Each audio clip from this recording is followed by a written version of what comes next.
お待たせしました。すいません、バタバタして。どうしましょう。悩みがくせ毛と朝つき、こちらが、なんか、ここの髪の毛と、後ろの髪の毛が違うんですよ、質が。なんか硬くて、もっとチリチリしてて。なるほど。でも、もう全てが癖ですね、原因は。で、なんか、もうずっとくくってて、この46、まあずっとじゃないんですけど、フォローしてる髪型が何が似合うか分かんなくて、って感じです。こうなるってことですよね。宿毛矯正はかけない？かけてたんですけど、もう何回も失敗してたんで、もうやめたんですよ。失敗。ずっと、なんかもう絶対チリチリになってたから、もうやめようと思って。ちょっと待って、怖くなってきた。なんだって何回もチリチリになってた。一部分とか、なんか全部とか、ちょこちょこそういうのが多かったんで、なるほど。もう怖くて、ずっとくくってました。チリチリになる原因は何だろうな。いや、なんかそんなにすごい難しそうな感じではないんですけれど、なんか原因があるのかな。でも綺麗にするためにはやっぱかけないと厳しいかなと思うんで、かけたいなと思ってます。はい。っていうのと、多分かけたらここがのべーっとするんで、ここら辺にちょっとしたレイヤーとかが入って、こういう感じになればかっこいいかなと思ってるんですけど、どうでしょう。なんかあります？こういうこうなりたいっていうのはないんですけど、こうなりたくないっていう方を、ちょっと待ってください。こんな、わかります。なんか、こんな感じとか。これはまたいいんですけど、お伝えしておきます。OK。今見せていただいたのは、なんだろう、繋がってないハイレイヤーのタコさんみたいになってるってことですよね。しません。なんか綺麗な、ちょっと、巻いたりして、少し、こういう感じでかっこよくできればいいかなと思います。まあ、とにもかくにもストレートが効いてないと意味ないと思うんで、ちょっと行きましょう。なんだろう、チリつく原因はなんだ。そんなに髪の体力難しくなさそうなんですけど、OK、ちょっと後ろお願いします。もう、あれですね、チリつきがちな癖ですね。髪のダメージ、多分、がっつりカラーはしてると思うんですよ。根元のカラーを毎月綺麗にしてると思うんですけど、多分それで、宿毛矯正との相性が悪くて、チリついちゃったパターンかなとは思うので、今日は、白髪染めします、今日。根元のカラーになっちゃうけどいいですかね。ちょっと毛先までは、こっちは宿毛矯正メインでいきたいんで、なんで、ちょっと薬剤考えながらいかないと、多分チリつきの原因になるんで、まあ、アルカリは使わずにいこうかな。ちょっとザラつきがありますね、確かに。OK です。では、頑張ります。よろしくお願いします。じゃあ、準備します。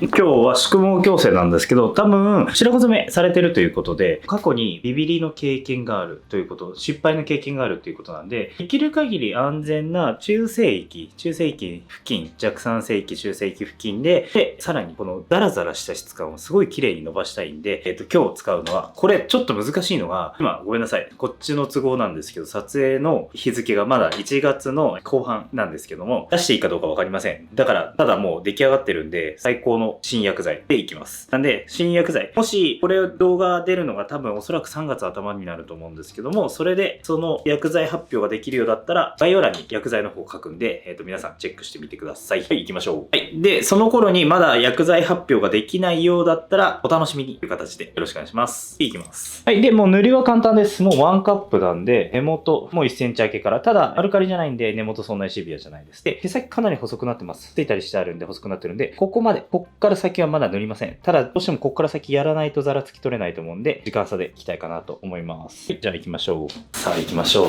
大阪から。はい。ありがとうございます。ちょうど友達のとこ行くっていう話になってて。お友達の。なら、ちょっと募集してはったんで、インスタでやってみようと思って。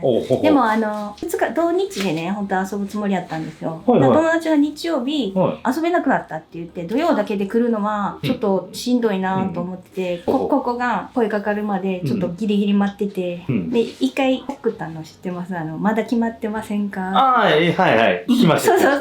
その次の日でも来なかったら、東京行きはやめようと思ってたら、ちょうど来たんでギリギリで。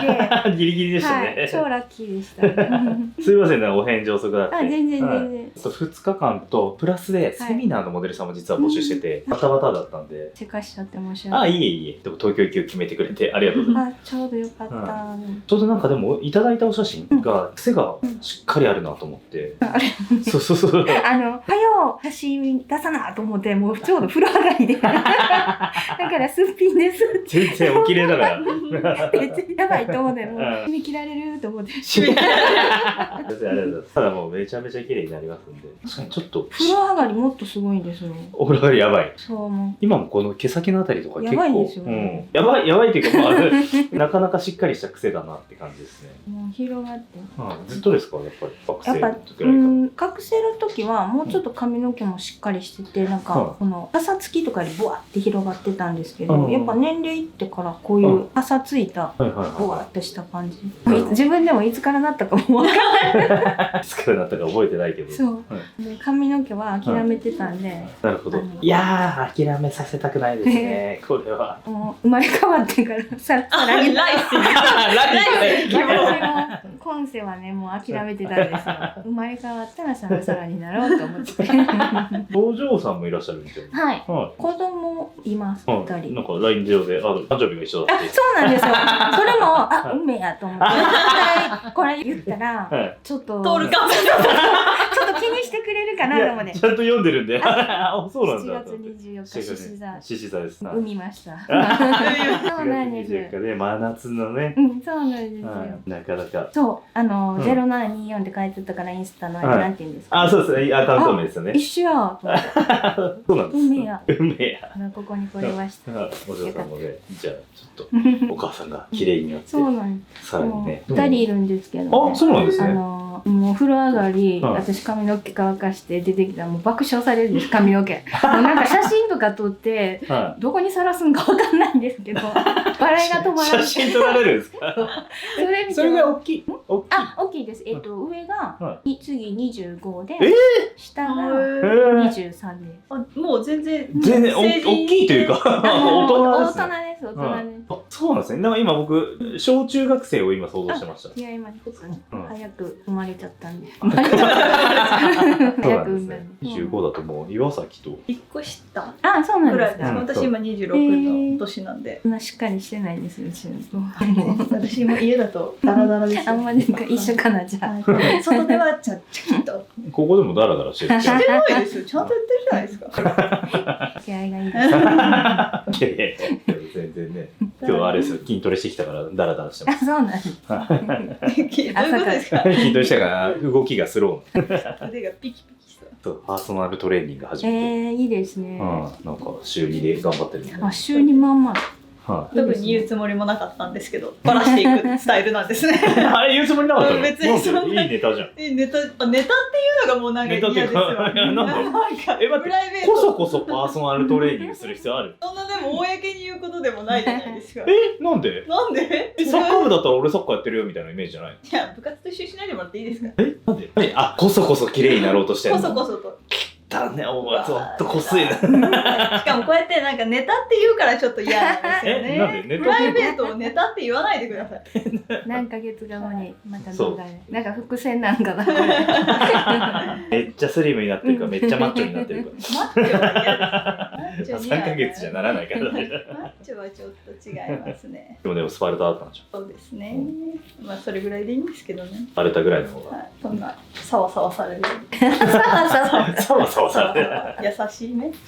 結構運動とかされてます？いや、もうやばい、今はブヨブヨで。一時期してたんで、パーソナルじゃないですけど、ジム行ったりしてたんですけど、なんかやりだしたらストイックで週5とか行ってて、ガッてなんかストイックです。ストイックですね。でもこれがね、プチって切れたらもう終わっちゃうんですよ。なるほどね。ものすごい勢いで走っちゃうタイプですね。だからゆっくりした方がいいですよって言われてたんですけど、もう時間がある時はと思って昼から夜ぐらいまでずーっと行ってて、体脂肪が女の人だとどれぐらいなの？19っていいのか言われるのか19はもうかなり引き締まってると思います。それが1ヶ月ちょっとでなったんですよ。24ぐらいが。ストイック。ほんでちょっと何かをきっかけでやめて、もう今はもうリバウンドで。もうそっから無理やなと思って。またスイッチが。週5こは無理っすね。スイッチが入らないともう無スイッチ入れないとねそうなんですよ。ななかなかできない。僕お客さんでいるんですよ。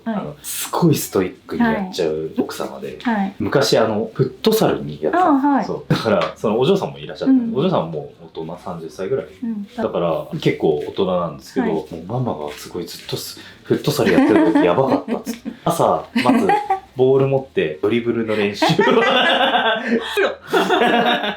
してで、昼間はなんかそういうフットサルチームのやつでなんかちょっと試合とかして、夕方帰ってきたらリフティングの練習してね。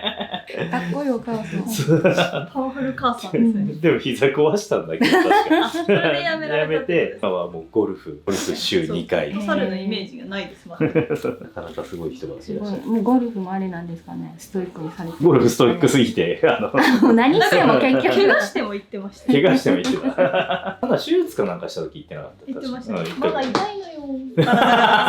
本当にそれはストイック。そういうのがストイックでした。私は全然違う。週5はストイックですよ。さて。まず2週、3週ぐらいですかね。塗り終わって、毛先だけ残します。毛先がこう、ちょっとガラッとした質感なんですけど、これ、同じ時間帯でいっちゃうと、毛先だけ負担が多くなるんで、ちょっと時間差でいきたいかなと思います。8分置いて、塗って、毛先塗って5分で流しましょう。じゃあ、その感じでいきます。はい、じゃあ時間経ったんで、7分強ですね。経ったんで、はい、こんな感じ。で、はい、アルカリ入ってないんで、全然、なんかっていう感じじゃないんですけど、これでしっかりと還元させて、で、アイロンで綺麗に伸ばしていきたいと思ってます。で、この毛先ですね。この毛先のところっていうのをいきたいかなと思います。じゃあもう普通に行きましょう。ちょっとね、処理剤入れるか迷ったんですけど、処理剤入れてなんか薄くなって癖が伸びなくなる方がちょっと嫌なんで、このままいきます。で、この新薬剤は本当にリスクが少なくしっかりと伸ばすことができるんでおすすめです。早く皆さんに発表したいって言っても発表されてたらごめんなさい。で、これでさらに5分塗り終わってから5分置いたらシャンプー台でマイマチンで乳化します。そしたらこれまた新薬剤のアルカリのクリームでもう一回チェンジリンスします。それすることによってより追い込むことができるんですね。還元自体は実際これすごいアルカリよりはちょっと甘めなんで、ただここでアルカリのクリームのチェンジリンスで追い込むことによってさらにねアイロン操作っていうのがしやすくなるし、伸び自体も良くなります。そこでアルカリのクリームで追い込むからって還元剤濃度が上がるわけではないんで、髪の負担っていうのはそこまではないです。もちろんゼロではないんですけど、ただチェンジリンスなんで行き渡らせることができるんで、かなり髪の毛綺麗になるかなと思います。よし。あとは願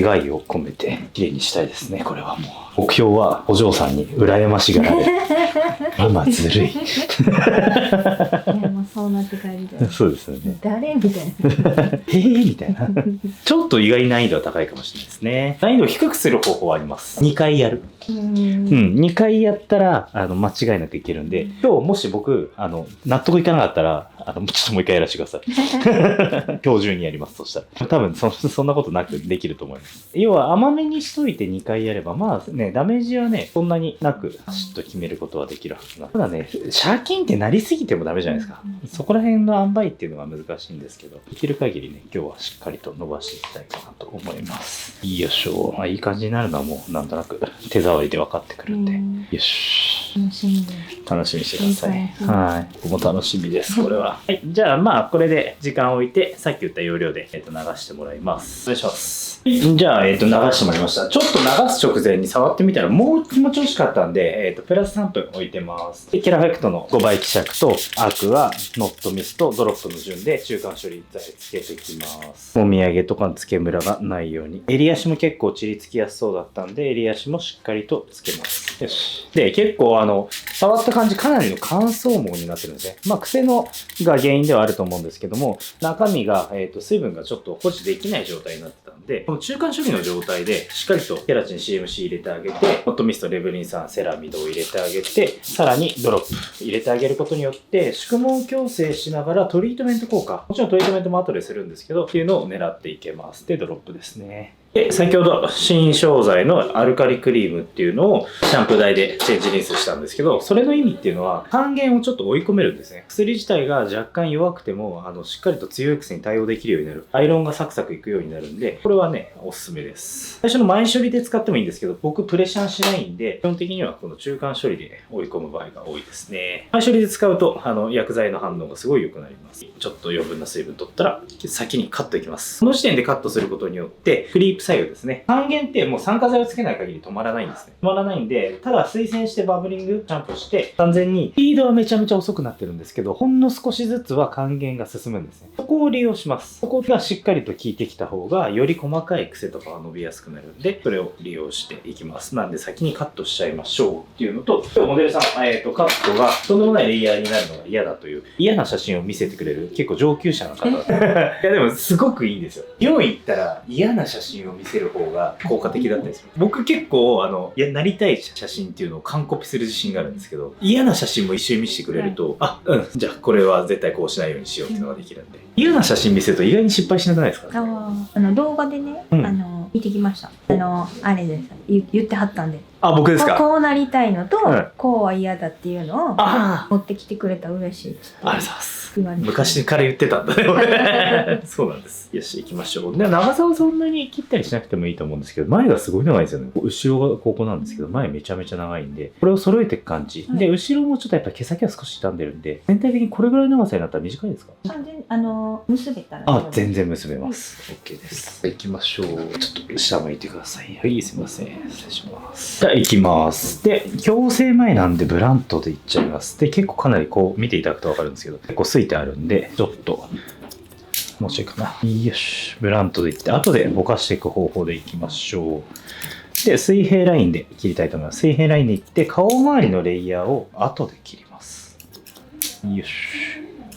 かなりついてありますね。このついてあるとこをブラントで切るだけでアイロンの効果がさらに高まるんで、ここも狙っていきますね。で、今日の目的は表面、根元、中間をかなり綺麗に癖を伸ばして、でもシャキンとしない程度、柔らかい丸さが出る程度にして、先はワンカールぐらいが残る、もしくは、とりあえず一番最初のザラつきだけが取れればいいかなと思うんで、あんまりまっすぐさせないように頑張りたいと思います。で、処理剤かなりついてるんで、ちょっと今これ泡立ってますけど、それで全然正解です。よし。で、アルカリのチェンジリンスをすることによって、さっき還元が追い込めるアイロンワークが楽になるって言ったんですけど、この後の中間処理、今さっきやったセラフェクトだったりとか、あとはアクアの CMC だったりっていう、ここら辺が定着しやすくなります。アルカリ域の方がやっぱりキャラチンとかはね、髪に浸透しやすいんで、pH8 付近ですね。7から8が処理剤が一番効いてくると思うんで、どうしても3、3、3で今結構ブームになってるんですけど、酸性3の前にしっかりと効かせたい場合は、そういう手法がいいですね。あとは普通にアルテマのアルギニのリキッド、イオンローションっていうのがあるんで、それでケラチンとかを固めていっても全然いいと思います。はい、じゃあ真正面向いてください。はい、こっから前がこんぐらい長いんで、これを整えていきましょう。こうして、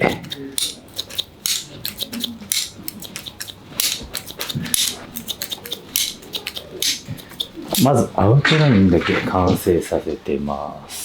あとの細かいところは後ほど切ります。先にアイロンしましょう。で、処理剤ついてるんで、ピンクオイルだけつけてドライです。で、水分1割残し。癖がもともと結構しっかりめのモデルさんなんで、アイロンワークで伸ばしたい。ということで、ドライコントロールはしっかりやりましょう。かなりアイロンの方で伸ばしていくようなイメージですね。アイロン温度は200度で、しっかりじっくり熱置きです。はい、行きましょう。乾かします。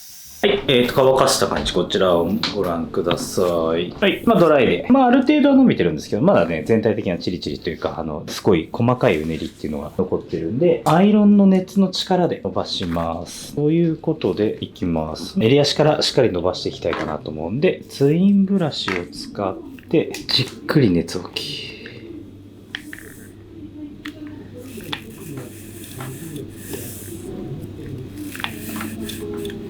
熱置きで、こういう履歴の方は毛先にストレートかかってるわけじゃないんで、中間抜けやすいんで、しっかりといつもの感じでいかない。中間も毛先も根元だと思って熱置きをします。でないと確実に中間毛先、薬でもう分けてるんで、明かりの強さっていうのは。だからしっかりと熱入れをしてあげないと、どうしても中間毛先が癖が残りすぎちゃって、で、なんか手触りの悪い、まとまりの悪い髪質になってくるんで、根元がずっと毛先まで続いてると思って、アイロンの熱入れをしてください。よいしょ。こうです。で、後で丸くはするんですけど、基本的にはもうこれで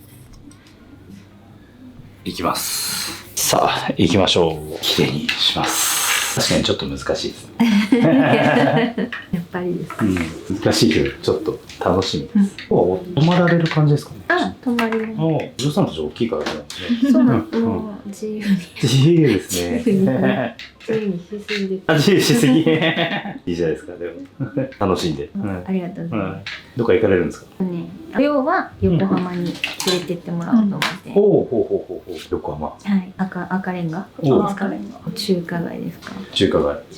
横浜は全然行ってないな。なんかおすすめスポットありますか？なんか横浜中華街に唯一胡椒餅が食べれるところがあるんですよ。胡椒餅。はい。台湾の屋台や夜市であるめちゃめちゃうまいんですよ、胡椒餅って。なんて言うんだろう。例えるなら肉汁が超たっぷりの肉まんを外側カリカリに焼きましたみたいな。いいですね。想像しましたもん。なんで胡椒餅なんですか？胡椒が中に入ってる。胡椒というか、なんか八角とかそういうスパイスが中に入ってるんですよ。胡椒餅、ちょっと調べてみます。そう。僕台湾結構行くんですけど、あまりにその胡椒餅毎回食いついてすごい好きで、日本でこれ絶対どうにか食えねえかなと思って探したら、その中華街に1軒だけあって他全然ないんですよ。なんでこんな胡椒餅ってねえんだろうと思ったら、なんか特殊な釜が必要なんですよね。なんか釜でナンみたいな作り方するんですよ。でかい壺かなんかにこうやって内側にこうやってくっつけるんですよ。そう。そう。手がかかってだからあんまないんかなと思って。そうそう。あれね、なかなかめちゃめちゃ美味しい。はい。ちょっとおすすめです。はい。サラサラに。これがね、固定されたら最高なんで、一回ちょっと試して。もう怖くない自分のケア。おお、これね、アイロンじゃなくブローでいけたらいいですよね。どこまで一液っていうか最初のパーマ液が効いてるかでこれに近づきます。生まれ変わりました。本当に楽しみ。変わってきました。自分じゃなくなった。目標はお嬢さんが羨むこと。本当に。ずるいと思いますね。この家もお嬢さん厳しいですか？厳しいですね。ここに来る皆さんみんな厳しいですよね。言ってますか？なんであんなにお母さんに厳しい？なんだよ。岩崎そんなに厳しくないじゃん。私全然好きなようにしたらっていう。自分で好きな服好きな髪型したら良くないって思いません？おお。じゃあママがさすがになんかすごいなんかフリルミニみたいなのが着出したらさすがにちょっとそれは違うんじゃないって言いますけど、なんかそういうの言いますけど、いいけどマジでって聞きますけど、なんか別に好きな感じにしたらいいんじゃないと思いますけどね。ここに来るお客様とかも娘がいつも厳しくてみたいな。もうそのお母さんももしかして娘に言ってるんかもしれない。逆に私も案外言います。言われないからか。好きなようにしろって言われるんですよ、自分の。だからこんな色なんですけど。むしろ黒で帰ると怒られるんでしょ。びっくりしました。なんか京都駅で見つけられないから、黒で帰ってくるときは黒って言えって言われます。いつも派手髪探してんだからみたいな。娘のことポケモンだと思って。見つけやすいよ。だから私多分言われないから多分そうなるんですかね。お互いなんかもしれないし、いつも。なるほど。私も言うし子供も言うし。解決ですね。言ってみてください。次お客さんにそんな方おられたら。子供に言うからじゃないですか。ちょっと言ってみよう。それはでも一理あるかもしれないです。でも私めっちゃ言いますね、子供に。なんかめっちゃ言うんですいろいろ言います。まあ髪のこともスタイルのことも服装のこともだから。やり合いですね。本当何も言われない。服装も髪もなんか何も言われないです。ママに何か言ったことない逆に。これちょっとないです。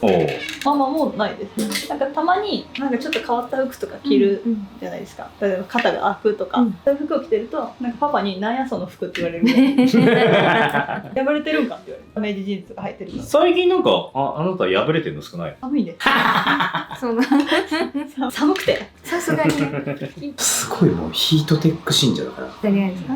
ああ、そうなんですか？なんかもうヒートテック着て営業来るくせに暑いって。ふざけんな。最近だから着てないじゃないですか。暑いじゃねえよ。朝寒いんです。その時はそうなんですね。寒くて着る。電熱ベストおすすめで。知ってます？電熱ベスト。いや知らないです。なんか充電器あるじゃないですか。をポケットに入れて、そうするとポケットからなんかちょっと出てるんですよ、これは。それを充電器持ち運びの充電器に挿すと腰、背中、肩、胸が温まるんですよ。あとお腹か。お腹。あ、そういうベストがあるんですか？そうなんですよ。それがなんか6000円ぐらいで売ってて。あ、いいですね。超いいですよ。岩崎にプレゼントしたんですけど。今期着てないです。今期。俺もでも存在忘れてて去年買ったんだけど。めっちゃいいじゃんとか言ってたのに、今季すんげえ寒いのに、なんか全然忘れてて、お客さんが来てんの見て、あー、電熱ベストいいっすねっつって。今季まだ着てない。私服で着れるようなやつなんですか？なんかジャケットの下に着るとか、あーそんななんか見せたら超絶ダサいですけど、うん。でもいいですね。うん。暑いのは扇風機ついてる人とかいません？ここに。ありますあれめっちゃいいらしいですね。あれあれ欲しいんですよね。あれ涼しいんですかね。そう。なんか、僕夏フェスとか行くんですよ、野外フェス。あーはい あれ着てる人最近ちょっと増えました。へーうん、確かになんかフェスだから、映えを狙わない感じですよね、もう。もう音楽を純粋に楽しみにそう来たうん人たちってことそうですね。そうそう。暑いから。フェスの T シャツとかでなんか写真撮ったりとかは特に興味ない。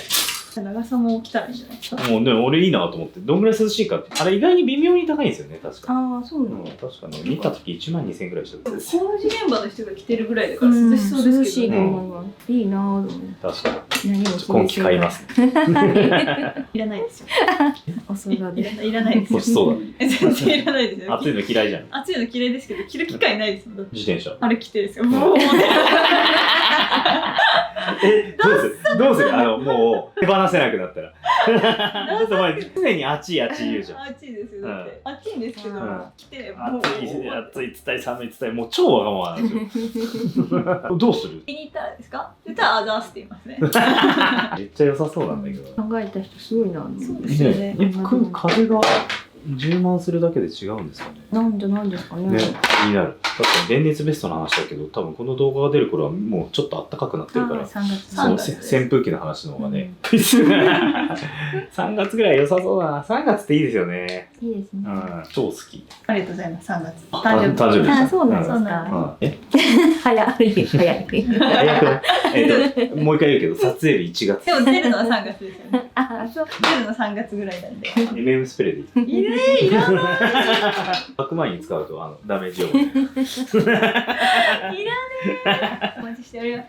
何が欲しい？欲しいものって言われて出てきます。あ難しくないですか？ー、何がカットは出てこない。そうですよね。何が欲しい？あ、誕生日プレゼントの話出てきたら、なんかね、うんうん長戸さんのなんかいろいろ調べてたら、は誕生日プレゼントのセンスが悪い人はあんまりやみたいなインタビューに答えてたことないんですなんで多分なんか、うんなんか出てくるんですよね。長津さんって検索すると多分いっぱい出てくるじゃないですか。うんそれなんか昔の取材記事。なんかあそう女です性に対するそうそうそう前の会社のスタッフと共に出てて、わかった。あれだ。QJ ナビとか。あ、そうです。昨日読みました。あ、厳しい。私も一回見たことある。なんか言ってるんだよ。交際相手に求める条件とか。そうです、そうです、そうです。いや、いや、マジでたくなかったんですよ。しかもなんか、面白おかしくお願いしあ、ます。そうなんですか。あ、多分でもこれが3月に出るじゃないですか。また上がります。その PV。上がりさますしかもね、長友正和で検索すると、結構あれ上位に出てくる。QJ ナビさん結構 SEO 強いから、上に結構上に出てきトップました。にポン昨日見ました。恥ずかしい。なんかいいセンスのいいプレゼントがもらえるんじゃない？ありがとうございます。逆に。センスのいいプレゼントちょっとありがとうございま買いますすね。何がいいですかね。これからちょっと下がりを。探りをね、入れて、よしということで、じゃあカラーしましょう。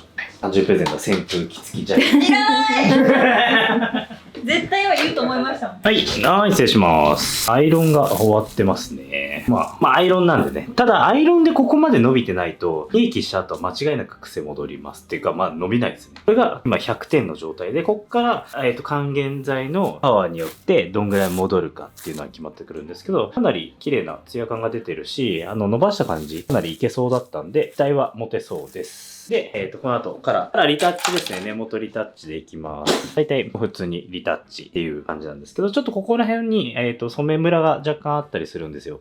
少しずつあるんで、ここまで伸ばそうと思ってます。薬剤紹介。はい、アルテマの12シルバー2ジビ。もう1対1のみです。はい、単品ずつですね。で、6% で、入ってるもの。処理剤。せっかく綺麗にしたんで、どんどんトリートメント成分をガンガン入れ込みます。トリートメントじゃないですけど、頭皮保護の検査と染みづらくなります。インフォーム2プッシュ。コネクターを2プッシュ。メテオ 15% 入ってます。毛先なんですけど、ここでカラーするくらいのちょっと勇気はない。結構ザラザラした癖毛だからここまで伸ばすんで、結構なパワーが働いてるんで、カラー剤でいきません。セカンドローションオキシですね。はい。2剤、渇水でいきます。ここはブロムでいかない。渇水でいって、メテオ 20% 入ってます。じゃあいきましょう。癖戻るなよって願いを込めながら塗りますよろしく念じときます。念じて。そうそう。これぐらいサラサラになったら最高ですよね。これより若干1割ぐらい戻るイメージ。5% ぐらいに抑えてくれるといいなって感じです。これからお友達に会う感じですね。はい、そうです。楽しみにできてました。おお。びっくりマークが10個ぐらいついてる。どんな感じになるのか。確かに。友達とかに泊まりに行っても、あれです。お風呂上がりとか髪の毛を見せたくなかったんですよ。だからいつもなんか乾かしてアイロンしてくくってみたいなしてたから、やっと堂々とっていうの覚えてないんですけど、毛を見せれる。毛を見せれる。隠したかった。隠したかったね。そこまでと思ってないから、いつもなんかもうピシってくくってるなーぐらいの。そうです。もう後ろも団子して。案外私の癖でそこまで気づいてる人。気づいてないかも。確かに。そこまでかっていうのはないかもしれない。確かに。おでこの形綺麗でよかったですね。おでこと生え際。なんかすごい綺麗な丸というか。おでこ出てます。おでこも出てて、生え際も綺麗。よかった。いいと思います。なかなかね、そこ両方すっごい剛毛で、なんかおでこがなんか超富士みたいな人とか結構やっぱ大変そうです。あるんですね、それなりに。そうなんですよ。おでこ子供2人とも見ました。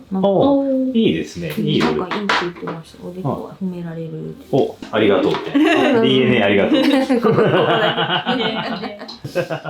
の毛の質もそこまでいなくてよかったです。あ、そうなんですね。私ほど。教育制限。それぐらいです。よかったですね。そうなんですよ。ほんま生まれる時にほんま私の髪の毛見んといてって思いながら産んだんですけど、本当に心配やって。じゃあ結構あれです。昔からちょっとやっぱり若干のコンプレックスが。いやめちゃめちゃコンプレックスです。になるように。ちゃんと維持しないとですね。今まではもう適当にしてたんで。結構ねしっかり決まってればね長持ちすると思うんですけどね。何日間かくくったらダメなんですよね。24時間。24時間。はい。24時間は強い。くくる分にはいいんですけど、多分ギュッとされてると思うんですよね。癖の具合からして、その手の癖でギュッてやっちゃうと後つきやすいっていうけど、意外にもうつかないんですよ。昔と違って固定剤が優秀なんで。どっちかっていうとカラーの方の残量を取ってほしいから、なんかシャンプーとかこだわってもらったりとか、シャンプー前にアフターカラーフォームっていう残留のアルカリを取るやつがあるので、そういうのとかをうまく組み合わせて使うといいですね。あとは濡らさない。24時間は。わかる。完全カラッカラの方がいいです。良かったです。今日乾燥してるんで。雨降ったらどうしようと思って。そうなんですよね。でもどっちにしろ僕カラッカラにして返すんで絶対に。だからそこは安心してください。すごい横殴りの雨とか降って。ゲリラが降ってしまったらやばい。終わりです。終わりです。ごめんなさい。大変失礼しました。ゲリラ豪雨。ちょっと待って。質問していい？ゲリラ豪雨。ごめんなさいはまず言いました。質問していい？何ですか？これさ、なんでこれでこうしてなんで出た？出てますよ今ほら。出てる。どういう原理？そこに溜まってたやつですよ。なんかそういう風にちょっと不思議なことみたいな感じで自分をちょっと罪を軽くしようとするのやめてもらっていいですか？ゲリラ豪雨。大変失礼しました。メテオでツヤツヤになる。かかってんのわしやね。じゃあこれで時間置きます。はい。じゃあ時間経ったんでこんな感じですね。まあって言っても分かんないと思うんですけど、若干この癖戻りがあるんですけど、どれぐらい荒つきまで戻んないとは思ってます。なんでしっかり乳化してマチとジャックエッジでフェーハー調整してノットシャンプーインフォーム入りですねでやった後にケラフェクトコネクター原液シットリンクをしっかりとなじましたらこの上からコアミしてもらいます。お願いします。はい、お疲れ様です。ノットミストつけます。よし。リングドッグ。頼む、飲みててくれ。良さそうじゃない？でもこればっかり乾かすまでわからないという、もう恐ろしいんですよ。毛先は若干癖残ってるはずです。だからその残り具合がざらついて残ってるんじゃなくて、大きいカールになって残ってるといいんですよ。あとブローして曲がるぐらいが本当は理想なんですけど、それがあれです。2回くれれば僕完璧なんですけど、今日は多分もうこのままでいけそうな感じです。乾かしてから、ここら辺のレイヤーをちょっと考えて入れようかなと思ってます。よし。成功って言ってもいいかもしれないです。もちろんもちろん。はい、ツルツルです。です。。いや、ちょっと難しかった。難しかった。ちょっと難しかったな。いや、ちょっと連チャンで、今日は2本撮りなんですけど、一発目の人はもっと難しかったんです。あ、そうなんですか。今日なかなか神経をすり減らした。ありがとうございます。はい。いや、いい感じですね。でも、この柔らかさ。今、ブローのみですね。ブローのみ。よし。これでメテオが入ってるんで、アイロンするとさらにツヤが出ます。そこら辺も楽しみにしててください。さあ、カットなんですけど、せっかく癖が伸びたんで、ここら辺にこう少しなるようにしたいんで、ちょっとここ切っていいですかね。はい、行きましょう。ちょっと後ろからブラントカットを取ってからいきます。よかった。ちょっと下見てください。手触りが別人です。これだったらお嬢さんいけると思います。今までこう終わった後もこう触ってチリチリで、あ、帰る。絶対そうですよね。そう。いやそう。いつもそうして帰ってたんで。いや、思います。終わってもジリジリでしたよね。そうです。絶対宿毛矯正終わっても。そうなの。なんかめっちゃ期待して行ってやっぱりかって帰る。ですよね。でした。これ、ちなみにもう一発やればやばいことになります。もう超反射する。あとはそのまま育ててほしいんですよ。要はホームケアとかして。なんでかっていうとすごい結んだりしてるから短い毛めっちゃいるんですよね。であれぐらい癖があると摩擦がすごいからブチブチ切れるんですよ。なんでこの摩擦の少ない状態で育ててくれれば結構その短い毛とかもなくなるとよりツヤ感が出てくるんですよね。なんでケアの仕方って、ケアの仕方はもう超理想形で、ごめんなさい、僕が取り扱ってる商品で言っちゃいます。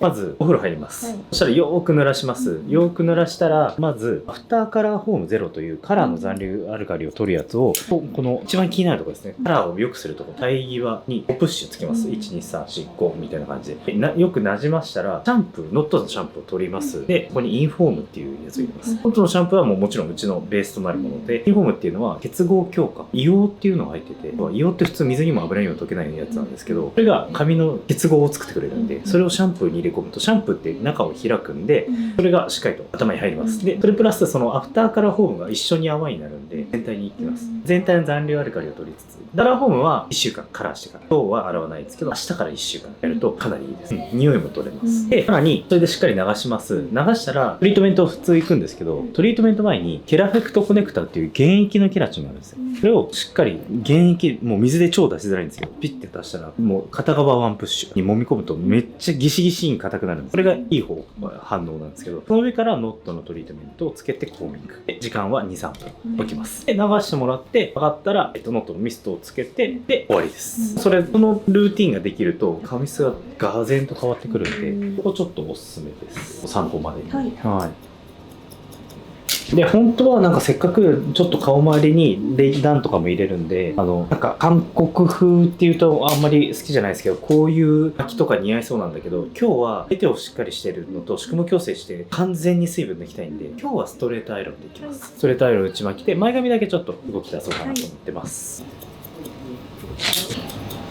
いや、よかった。いや、何があれって、新薬剤だから自信あるんですけど、新薬剤一発目の撮影なんですよ。そう。だから、一発目から配信伸びてないとか、もう今までやった実験と検証は何だったのって話になるから。めちゃめちゃ伸びてます。これね、多分動画だと伝わんないだろうね、岩崎。わかるでしょ？この、ザラザラっとした毛先がつるっといってるんで、わかんないよね。大丈夫。俺とモデルさんと岩崎は分かってれば。いや、もう全然違う。今日もどうなるかなって少しちょっと不安だった。そう、長戸さんでダメでも私の髪の毛は誰も触れないって思ってたんで。そう。ちょっと前髪を少し顎ラインで切ります。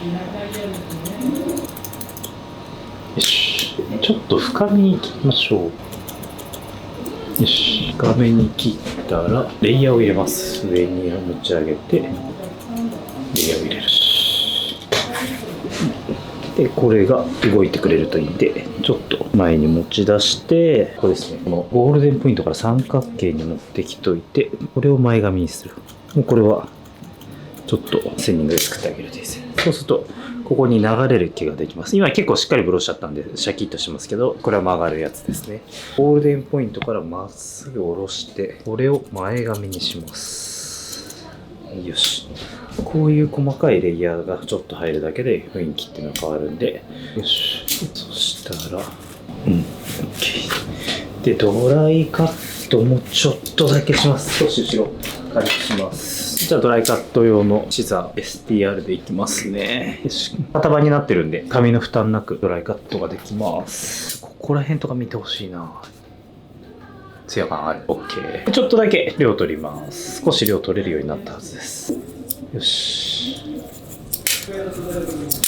少し量取って中段も取ってよいしょ。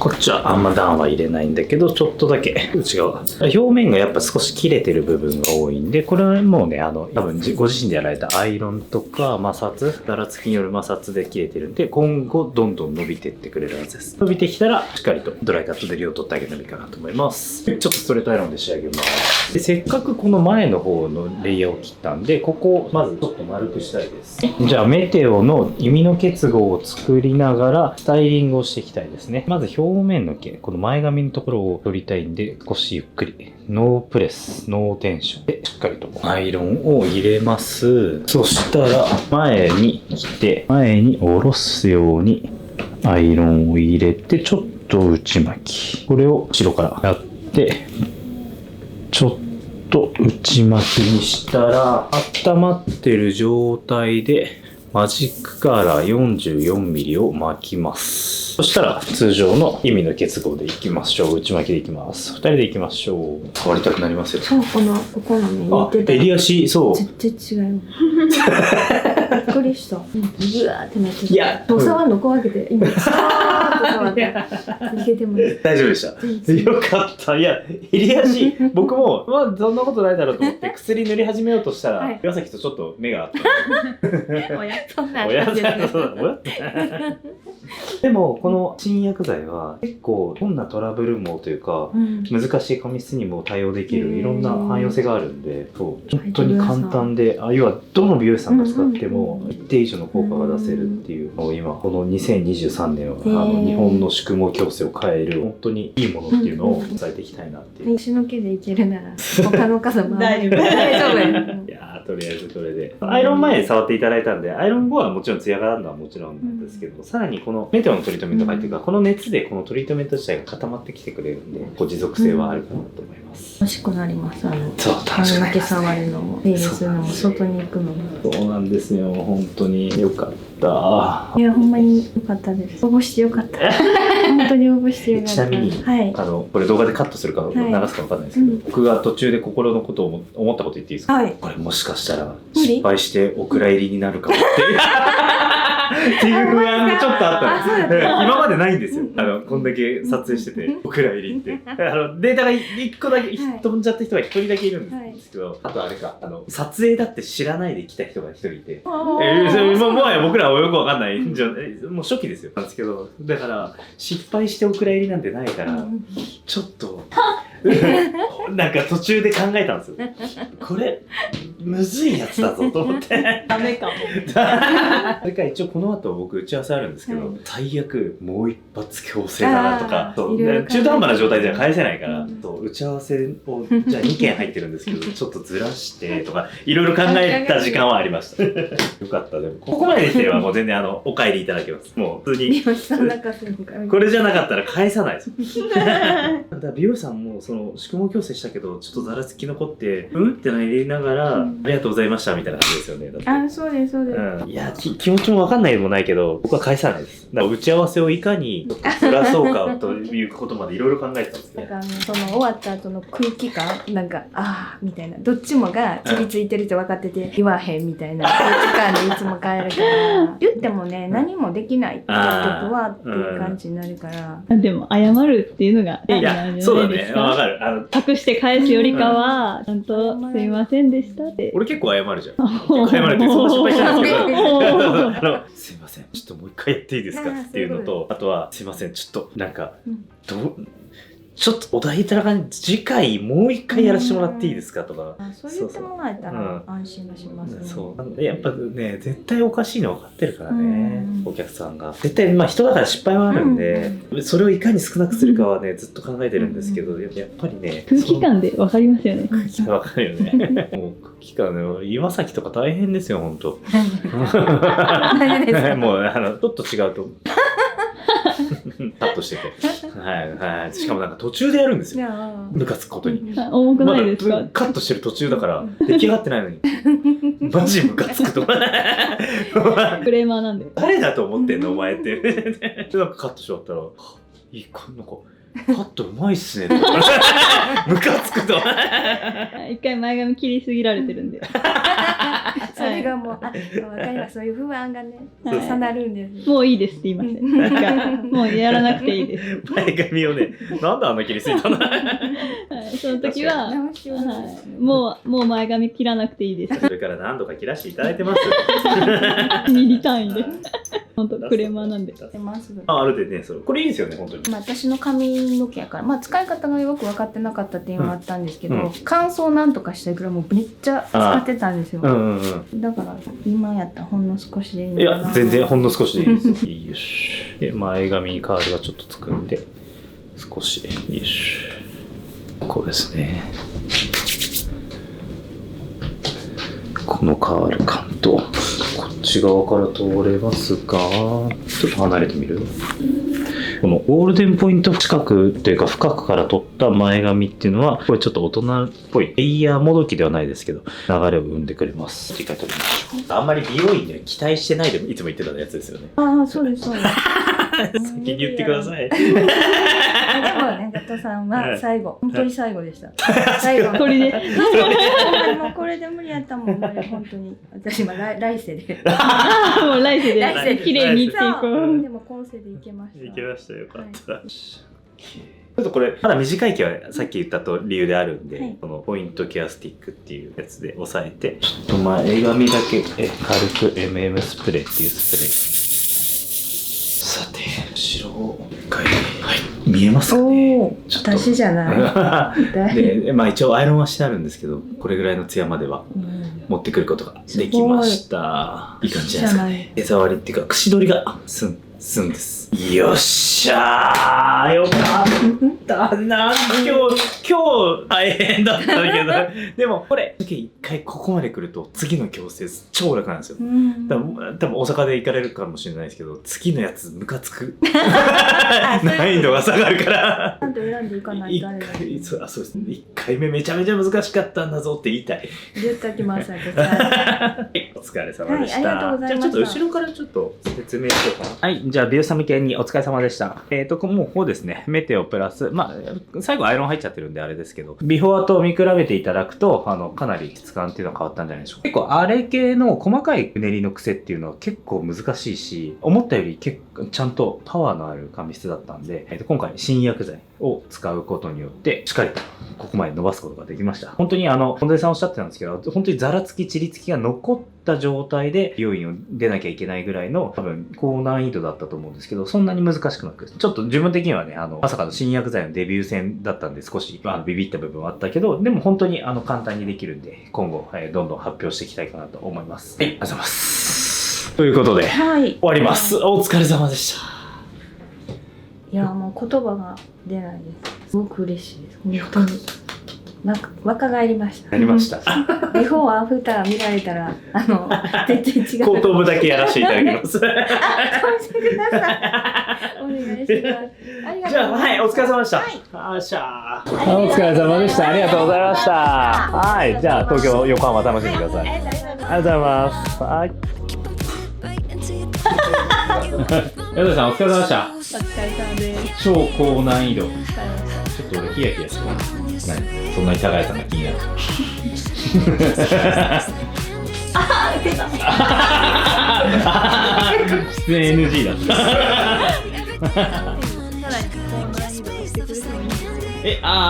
なるほどね。私質問強制ずっと、順番待ちしてるんですけどどうですか？あれだね、抽選です。あ、嘘。私も抽選だ。びっくり。じゃあそんな感じでまた頑張りましょう。バイバイ。Make me feel so la la la